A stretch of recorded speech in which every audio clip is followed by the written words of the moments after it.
Olha que bênção, gente, tem muita gente aí ligada, a Janaína, né? Com certeza ali abençoando.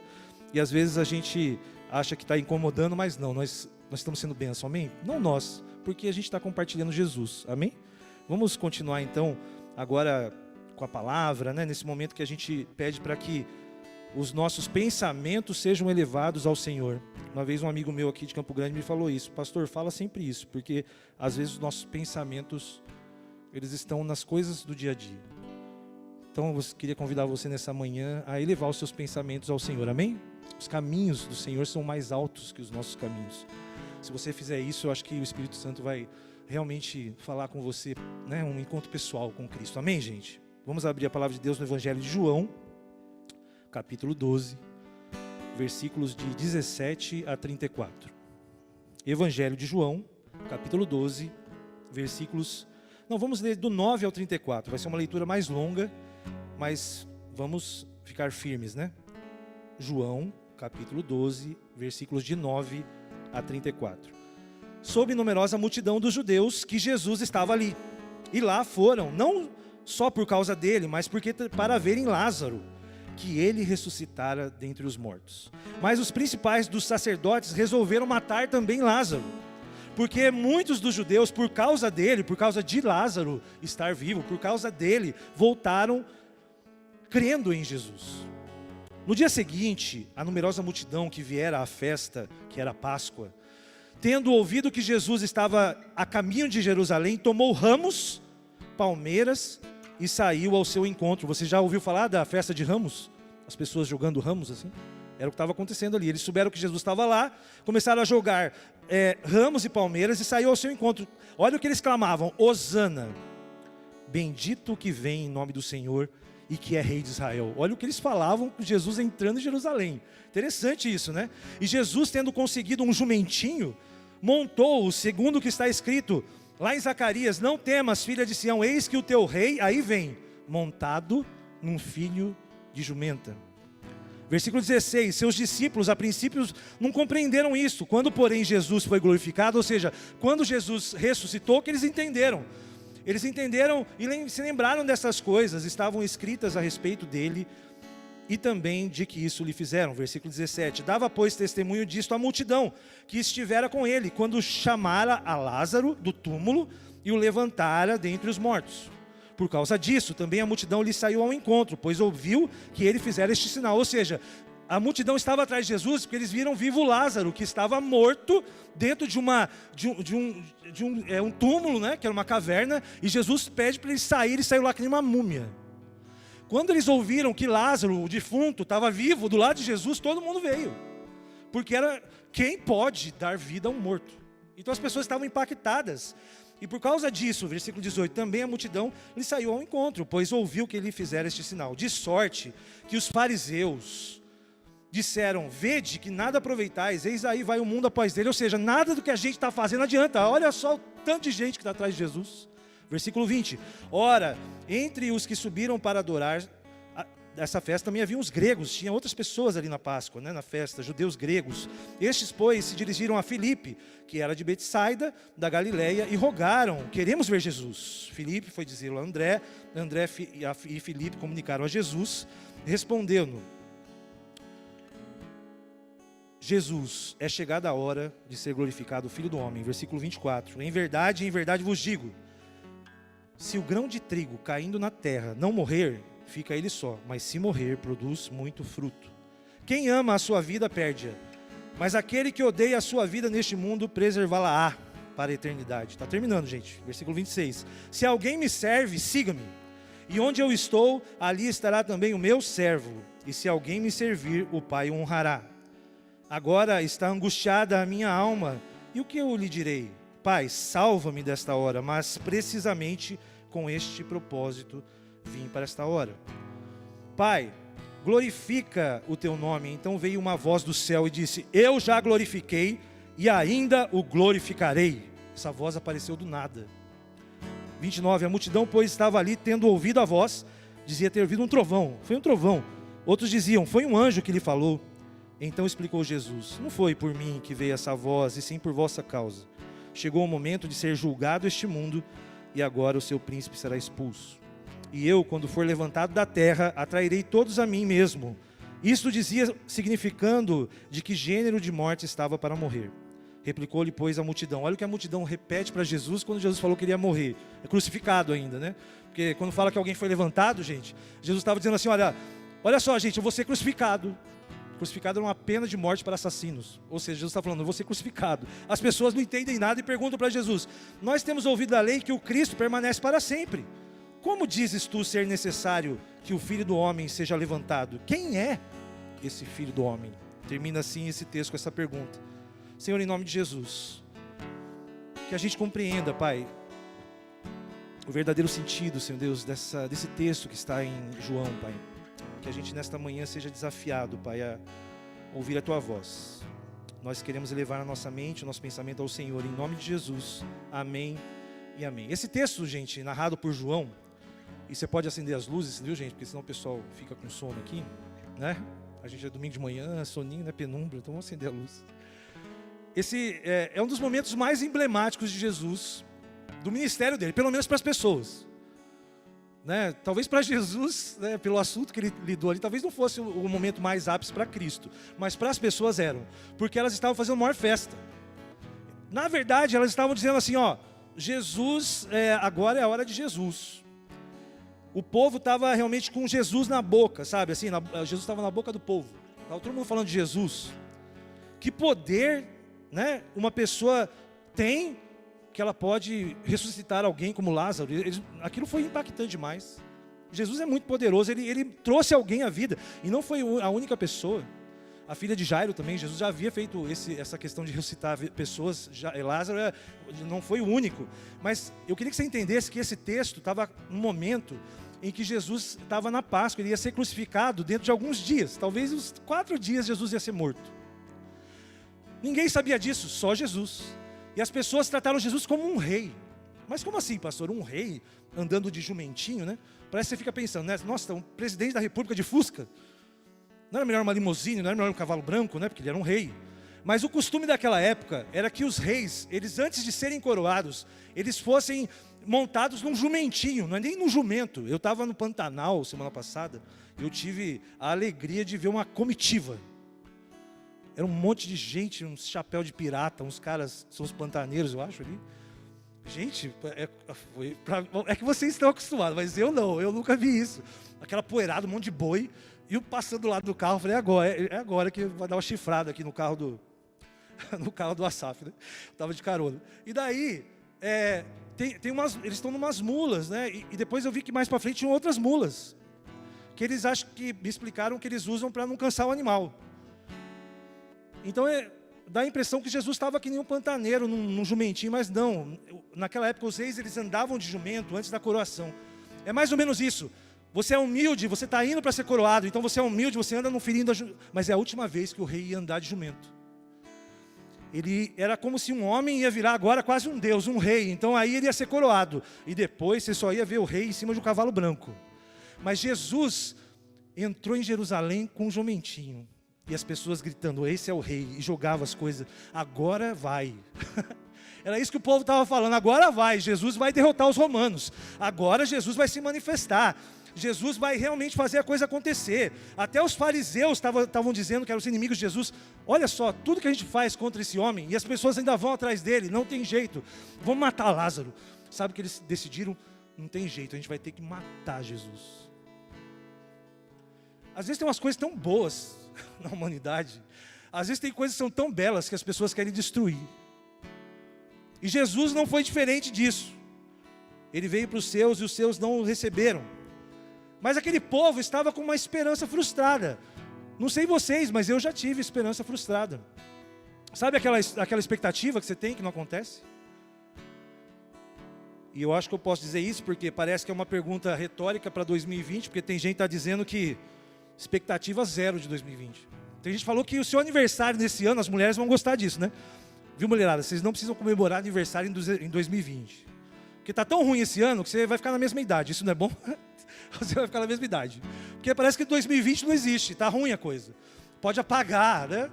Dá o presente, né? Mas não conta a idade, certo? É uma coisa boa. Mas a expectativa está meio que zero.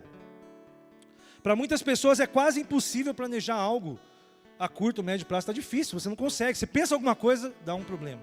Dá uma parada aqui, dá uma parada ali, um isolamento lá. Muito difícil. Milhares de sonhos e planos tiveram que ser adiados. Difícil isso.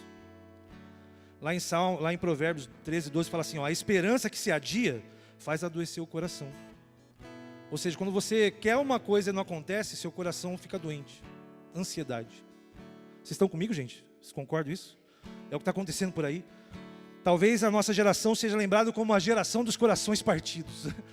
Quem viveu 2020 talvez faça parte dessa geração. Depressão, medo, incerteza. Acho que a incerteza está se propagando mais rápido que o Covid.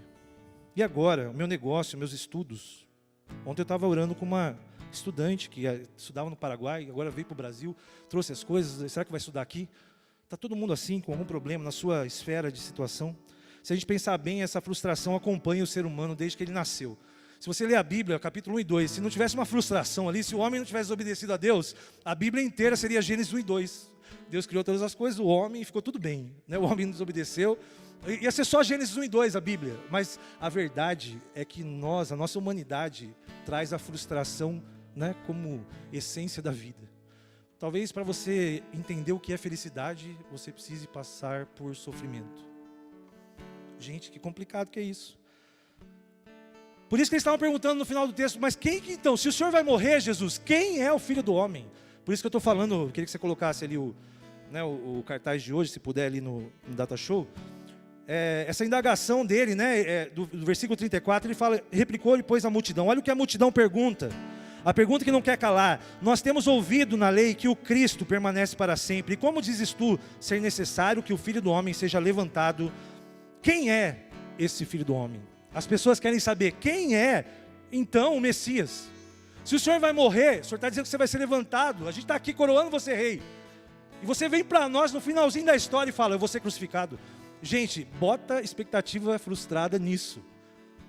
Aquela pessoa que jogou ali a palma, ali, os mantos ali, acho que ela queria jogar uma pedra em Jesus. A gente está aqui dizendo que você vai reinar e você está dizendo que você vai morrer. Quem é então esse rei? Quem é o Filho do Homem? As expectativas estavam nele. E agora só falta a gente curar você. Que história é essa? Eles estão perguntando, Jesus, que história é essa? Você vai morrer. Que história é essa? Expectativas frustradas. Por isso o tema de hoje, quem é o Filho do Homem? Ou quem é o Filho de Adão? Em hebraico é Ben Adam. Quem é esse Ben Adam? Quem é o Filho de Adão? Essa era a tradução. Afinal, essa pergunta deles nesse texto nos leva, existe mesmo um Salvador da Pátria? Você já ouviu esse termo, Salvador da Pátria? Acho que sim. Você já ouviu isso daí? Às vezes está na política, às vezes é a vacina, Salvadora da Pátria. Todo mundo aqui, inclusive eu, está esperando o Salvador da Pátria para essa situação aí. É a nossa necessidade. Você quer uma cura para essa doença que não quer nem pegar. Mas se pegar, quer que tenha cura. Então a vacina é Salvador da Pátria. Será? Será que é? Essa expressão, filho do homem, ou filho de Adam, Ben Adam, ou em hebraico é Ben Adam, né? Já em aramaico é Bar Adam. Isso é um sufixo, né? Ou um prefixo que diz quem é filho. Então assim, Ben Adam quer dizer o quê? O filho de Adão. Não sei se você já viu lá, por exemplo, alguma coisa, a pessoa César Filho ou César Júnior. Aí é um sufixo, né? É o filho do César, né? Então eles estão dizendo Ben Adam, eles falam assim, é o filho do Adão. No grego, ele está falando assim, é o filho do homem. Por isso que eles perguntam, quem é o filho do homem? Quem é essa pessoa? Né? Se você já assistiu aquele filme Ben-Hur, já ouviu falar desse filme? Ben-Hur é bem conhecido. Quer dizer que ele é o filho de Ur. Se você já ouviu falar de Barnabé, você já ouviu esse nome na Bíblia? Barnabé, que cuidou de Paulo. Quem já ouviu esse nome aqui? Barnabé quer dizer Bar, aramaico, filho da consolação. Barnabé é o filho da consolação. Porque o nome dele mesmo era José de Arimateia, o nome de Barnabé. Só que as pessoas olharam para Barnabé e viram tanto o Espírito Santo nele, que deram um apelido para ele. Ele devia chamar Barnabé, filho do Espírito Santo. Olha que legal. Ben Adam, ou o filho do homem, né, é uma expressão muito antiga. Jesus mesmo se referiu a ele por mais de 40 vezes. Toda vez Jesus fala, quem é o filho do homem? Eu sou o filho do homem. Jesus, ele se identificava como Ben Adam várias vezes. Umas 40 vezes Jesus se autodenomina Ben Adam. Umas 40 vezes. Por isso o nome de hoje, né? Ben Adam, o filho de Adão. É o tema de hoje. Mas isso lá em Daniel, olha só, o profeta Daniel já fala do Ben Adam. Se você quiser ler o capítulo 7, é uma bênção. Talvez você fique com um pouco de medo, mas é uma bênção ler esse capítulo 7 de Daniel. Não vou ler, vou ler uma parte, só o Daniel 7, 13 e 14. Olha que Daniel teve um sonho. Ele falou assim, ó, eu estava olhando nas minhas visões de noite. Daniel teve um sonho. E eis que vinha com as nuvens no céu, um como o filho do homem, que quer dizer Ben Adam. Ou seja, ele viu um homem vindo no céu e fizeram chegar até ele. Foi-lhe dado o domínio, a glória e o reino para os povos, nações e homens de todas as línguas o servissem. O seu domínio é o domínio eterno, que não passará, e o seu reino jamais será destruído. Amém, gente? Daniel já estava falando de Jesus, porque Jesus é o Ben Adam de Deus. Olha só que interessante isso. Se você quiser ler o capítulo 7 lá, são 400 anos de profecia que Daniel dá só no capítulo 7. Se você quer ler, mas para você não ficar com medo, Daniel ele usa 4 animais nesse texto aí. É um parênteses, tá, gente? Vou abrir um parênteses aqui. São 4 animais. Um é um leão com asas, que depois você entende que são os babilônios, são os impérios. Depois ele fala que vai se levantar um urso que vai acabar com esse outro animal, que são os persas. E aconteceu isso mesmo, Ciro derrotou. Essas profecias de Daniel tá falando de coisas que já aconteceram nos 400 anos antes de Cristo, tá? Então ele fala desse leão, ele fala do urso, ele fala de um leopardo, que são os gregos, porque Alexandre o Grande depois conquista também. É muito interessante isso. E depois ele fala de uma besta, ou de um animal esquisito, que tinha 10 chifres, que eu acho que nem tem nome esse animal. Ele fala sobre isso. E provavelmente Daniel estava falando dos romanos, que viriam mais ou menos um pouco depois. Tá? Esse tempo aí que Daniel fala é o tempo que a gente chama de silêncio bíblico, entre Malaquias e entre Mateus. 400 anos que não houve nenhuma manifestação da Escritura. Esses 400 anos Daniel faz essa profecia, mas ele também termina dizendo, tudo bem, eu vi esses 4 impérios, mas eu vi o Filho do Homem. Amém, gente? Ele fala, eu vi esses impérios aí, os babilônios, que era onde ele estava, vão cair. Vai vir os persas, depois vão vir os gregos, vai vir um romano, mas vai vir Jesus. É isso que ele disse. A gente não tem que ter medo da palavra, a gente tem que entender o que ela diz. Jesus é o Filho do Homem, ele é o Ben Adam de Deus. Glória a Deus por isso. Agora é tão complicado para quem estava na época de Jesus entender que ele era o Salvador. Onde já se viu um Salvador que precisa ser salvo? Ou seja, salvem o Salvador, é o segundo ponto dessa mensagem. Olha o que Jesus fala, no versículo 27. Olha o que Jesus fala, gente. Agora está angustiada a minha alma. O que direi eu? Pai, salva-me desta hora. Mas precisamente com este propósito vim para esta hora.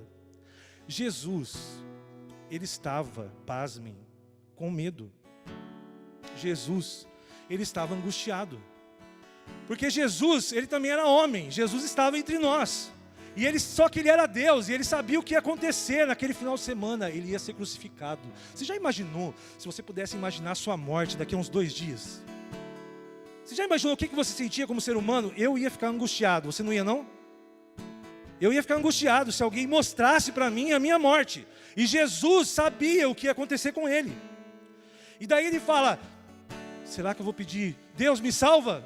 Sabe, tem gente que diz que é ateu, mas alguém me diz que quando o cara está na hora de morrer, o cara pode ser ateu, mas ele grita, meu Deus do céu, me ajuda. Se não fizer isso, ele chama mãe, ele grita no nome da mãe. Porque a gente tem medo de morrer. É dor, né? A gente vai sentir. Medo de morrer sozinho. Tem gente que tem medo de morrer sozinho, porque essa doença é terrível, porque você vai para a UTI, ninguém pode te visitar. As pessoas têm medo da morte. E Jesus estava angustiado. Só que o que Jesus fala? Eu, que sou o Filho do Homem, eu vou pedir, Pai, me socorre. Aliás, Jesus, no Getsemane, falou o quê? Afasta de mim este cálice. Jesus pediu, se fosse possível, Deus, Pai, me livra desse BO. Se for possível. Mas Jesus foi até o fim. Amém, gente? Isso é maravilhoso. Aqui a gente vê Jesus, realmente, Jesus é triste, preocupado, porque ele é 100% homem. Por isso que Jesus é um grande exemplo para a gente olhar para ele, porque Jesus é ser humano.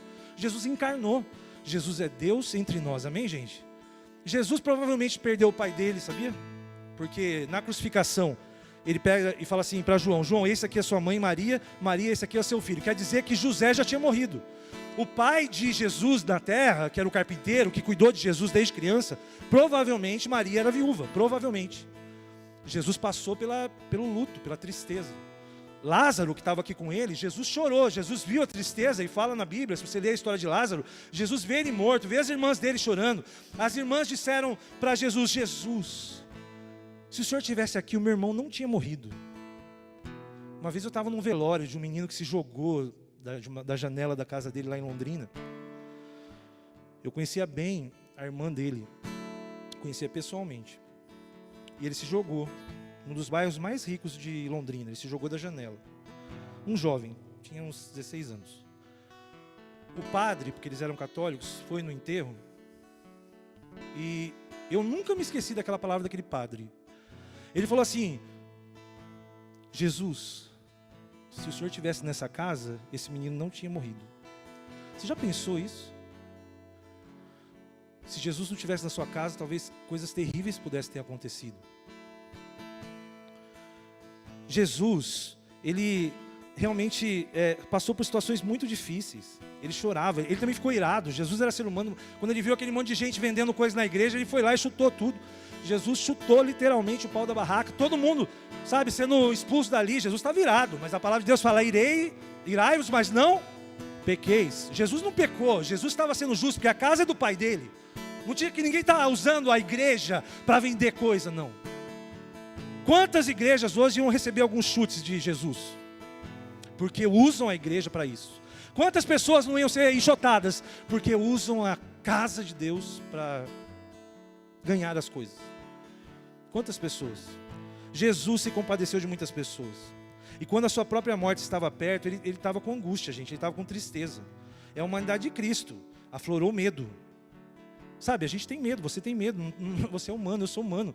Claro que nós somos corajosos, porque Jesus foi até o fim, ele tem coragem. Mas quem diz que corajoso não tem medo? O corajoso, ele tem medo, só que ele enfrenta o medo.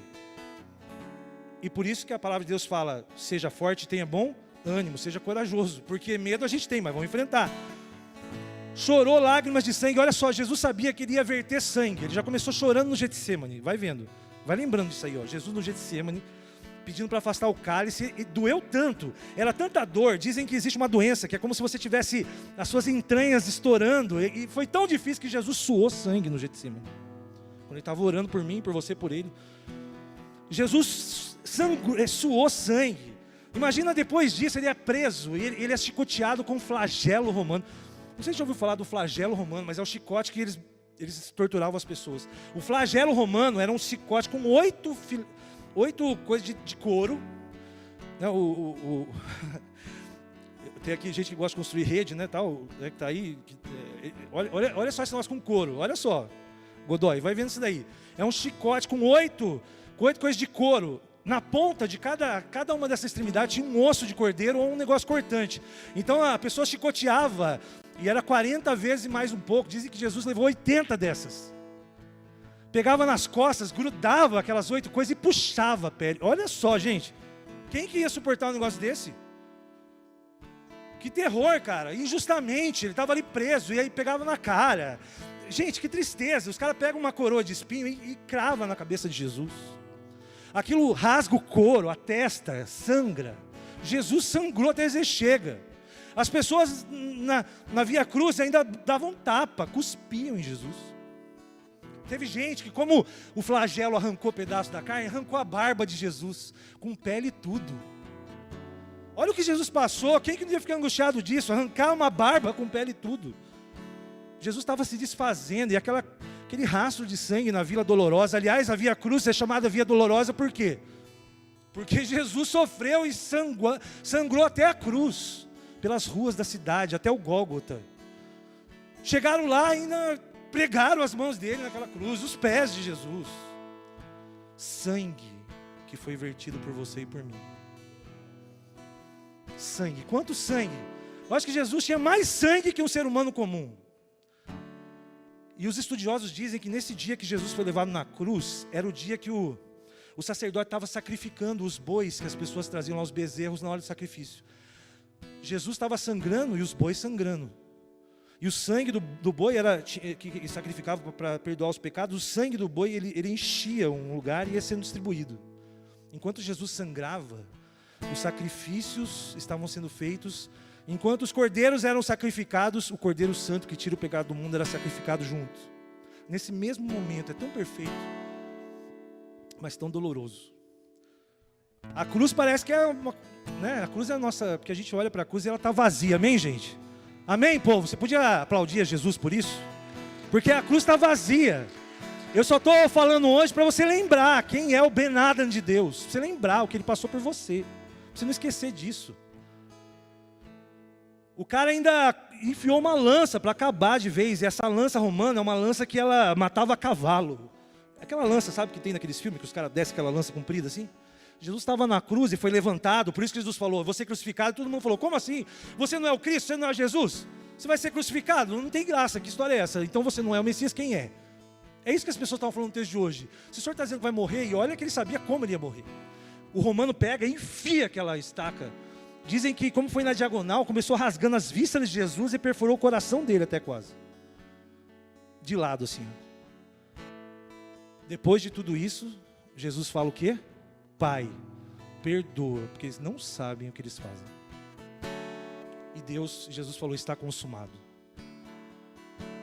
Eu também ia ficar bem angustiado se eu soubesse que ia acontecer tudo isso comigo na sexta-feira. Só que Jesus sabia que no domingo ele ia ressuscitar. Glória a Deus por isso. Glória a Deus. Ninguém pode tirar o que é de Jesus porque ele foi fiel até a cruz. Ele suportou por você e por mim. Sabe quem tinha que estar nessa cruz? Eu e você. A humanidade. Não esquece nunca disso. Jesus é substituto. O sacrifício vicário do Ben Adam de Deus tinha que acontecer para que eu e você não precisássemos passar pelo castigo. E só por isso que você tem a vida eterna. Porque Jesus foi fiel até o fim. Glória a Deus por isso. Glória a Deus por isso. Jesus foi até. O inimigo é invisível. Não adianta você ficar esperando o inimigo. O inimigo estava ali, olhando. Mas Jesus também disse nesse texto, o príncipe desse mundo vai perder o reinado nessa semana. Nessa semana o diabo vai ser derrotado e a morte vai ser vencida. Só que Jesus não falou isso para todo mundo. Tinha coisas aqui que eles não entendiam. Eles entenderam só depois que Jesus ressuscitou. Que ele era o Ben Adam de Deus. Na verdade, Jesus, as pessoas estavam depositando a expectativa num Deus, num rei físico, político, que ia libertar. Mas Jesus, ele era um rei espiritual. Jesus não é o salvador da nossa pátria. Jesus não é o salvador dos brasileiros. E nem vai ter um salvador da pátria. Jesus é o salvador da pátria celeste. Jesus já veio. E nós já somos salvos em Cristo. O salvador da pátria já veio.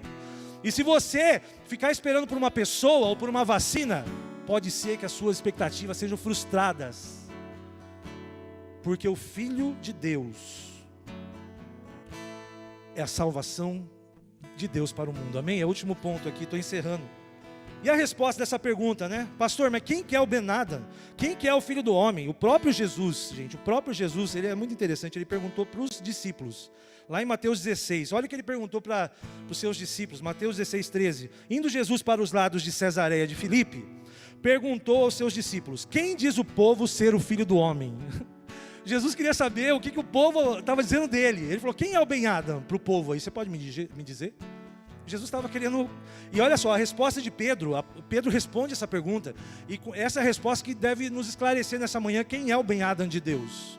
A resposta de Pedro para a pergunta de Jesus é uma das maiores confissões de fé que alguém pode fazer. E Pedro fez. Olha o que Pedro respondeu em Mateus 16, 16. Isso resolve o nosso enigma. Quem é o Filho do Homem? Quem é o Ben Adam de Deus? Respondeu Simão Pedro e disse, no versículo 16 de Mateus 16, tu és o Cristo, o Filho do Deus vivo. Tu és o Cristo, o Filho do Deus vivo. Ele perguntou, quem estão dizendo que eu sou? Pedro pegou e falou, tu és o Cristo, o Filho do Deus que vive. Amém, gente? Que glória é isso.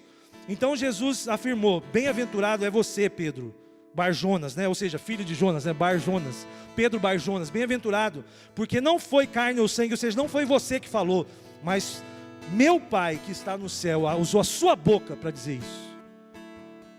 São 3 verdades nessa frase de Pedro que eu queria encerrar dizendo isso. Primeira verdade, tu és o Cristo, Jesus, o Filho do Homem, é o Messias. Todo mundo acha que o nome de Jesus é Jesus Cristo, né? Mas não é. Jesus, ele é Jesus, que era um nome bem comum. Chamavam ele de Cristo. Cristo quer dizer Messias. Então, quando a pessoa fala Jesus Cristo, está falando que Jesus é o Messias. Que as profecias disseram sobre ele. Muitas pessoas tentaram, né, assumir esse papel de Cristo, sabia? Muitas pessoas. Alguns judeus famosos, mas morreram. Mas Jesus é o Cristo. Amém? Jesus é o Messias, prometido no Velho Testamento. Tudo que estava falando, Jesus é a chave hermenêutica da Bíblia. O que é isso, pastor? Tudo que você olhar na Bíblia, você tem que olhar para Jesus. Anote isso aí, tá, gente? Põe até pode pôr na internet. Jesus é a chave que abre a porta da palavra de Deus. Se você ler a Bíblia e pensar em Jesus, aí você começa a entender, porque Jesus, ele é a chave de Deus. Pelos profetas, né? Isso foi a primeira verdade. A segunda verdade é que ele fala assim, olha, você é o Cristo, mas você também é o Filho de Deus. Ele não é só o Ben Adam, ele é o Ben Elohim. Jesus é o Filho do Deus vivo, ou o Filho de Deus que vive. Jesus, além de ser Messias, ele é o Filho de Deus encarnado. Jesus era Deus, queiram as pessoas ou não. Jesus era 100% homem, porque ele era angustiado, mas ele era 100% Deus, para vencer o pecado e ir para a cruz com coragem. Jesus era Deus também. Essas são as verdades. E outra coisa que ele fala, que ele é o Filho de Deus, mas que vive. Jesus é o Deus vivo, e ele está no nosso meio. Jesus está vivo, a cruz está vazia. Você podia aplaudir de novo isso, porque é uma coisa importante. Jesus está vivo. Ele é o Messias, ele é o Filho de Deus, ele é o Ben Adam de Deus. Mas ele está vivo. É a nossa fé. Deus conosco. Jesus é o Deus Emanuel. Quem é Jesus? Quem é o Filho do Homem? Jesus é aquele que é a glória de Deus na terra. Você quer olhar para Jesus, saber quem ele é, você vai ver Deus. Jesus é 100% homem, 100% Deus. Jesus é tudo de bom que existe. Jesus era tão bom que as pessoas tiveram que matar Jesus. Essa é a triste verdade. Existem muitas igrejas, irmãos, que não falam muito sobre cruz, né? É ruim falar sobre isso. Parece que sofrimento afasta as pessoas, né? O evangelho hoje ainda é firmado em barganha, né? As pessoas querem fazer as coisas, boas obras. Parece que não dá muito certo falar sobre isso, né? Algumas pessoas dizem que não dá muito certo, né? Falar de cruz, de graça, graça barata. Não dá muito certo. Mas Deus ofereceu tudo o que ele tinha, né? O melhor, o Filho dele. Deus, ele quis, né, amar primeiro. A palavra de Deus fala que nós só amamos porque Deus amou primeiro. Você crê nisso? Você acredita que Deus te amou? Fique de pé. Se você acredita que Jesus é Filho de Deus, fique de pé. Que realmente, Pai, nesta manhã nós possamos lembrar, Senhor Deus, que o Senhor é aquele que é o Filho do homem, o Filho de Adão, mas o Adão perfeito, que venceu a morte, que não pecou, que não barganhou, que não quis ser maior que ninguém. Eu queria pedir nessa manhã humildade, Pai, no nosso coração, todos nós aqui, a humildade de Jesus, a simplicidade de Jesus. Pai, eu queria essa humildade na minha vida sempre. A humildade é o humus, né? É aquela pessoa que sabe que é errada, que precisa perdão dos pecados, que os nossos pecados, as nossas mazelas se transformem em adubo para crescer algo novo, em nome de Jesus. Como o próprio Jesus diz, que a semente que cai no caminho, ela morre, mas a semente que cai na terra e que morre, ela dá vida. Obrigado, Senhor Deus, porque o sangue de Jesus é a semente do Evangelho que chegou até nós, essa mensagem. Jesus está vivo. Muito obrigado pelo Ben Adam de Deus. Nós te louvamos nesta manhã de domingo, Senhor Deus, uma manhã que também o Senhor ressuscitou. Um domingo o Senhor ressuscitou, e nós estamos aqui todos os domingos, porque cremos que esse é o domingo que o Senhor fez, Pai, o dia que o Senhor ressuscitou. E aquela cruz ficou vazia, e o Senhor vive em nosso meio. Glórias ao Senhor. Nós te amamos, Pai, nós te bendizemos. Faz a tua obra em nossas vidas, e que a gente possa frutificar para a vida de muitas pessoas. E que o amor de Deus, o Pai, a graça de Jesus, o Filho, o nosso Salvador, o nosso Redentor que vive, esteja sobre nós. E as doces e eternas consolações do Espírito Santo, que nos convence do pecado, que nos aponta para Jesus, esteja sobre a nossa vida, sobre a nossa família, neste domingo, desta semana, em nome de Jesus. Amém e amém. Dá um olhar para a pessoa que está do seu lado, a gente não pode complementar. Que Deus abençoe você. Hoje às 18 horas, nós temos o culto aqui. Obrigado para o pessoal da internet. Deus abençoe o pessoal do louvor. Deus abençoe todo mundo aí. Um bom domingo a todos. Meu